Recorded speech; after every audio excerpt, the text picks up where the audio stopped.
No a teraz vám ukážem jednu záhadu. Vy ste sa snáď už aj dozvedeli niečo o machu.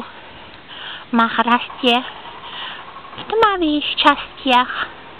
Nepotrebuje veľa slnka. Pozrieme sa teraz, kde ho nájdeme tu na strome. Tu nie je. A? Tu už začína. A tu to je. Vejdeme aj sem. Tu je. Zistíme teraz, na ktorej svetovej strane rastie mach na strome.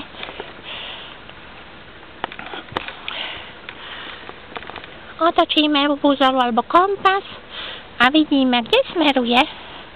Na severnej časti, na severnej strane stromu rastie mach. Pozrieme okolo. Tu nie je, tu je južná časť.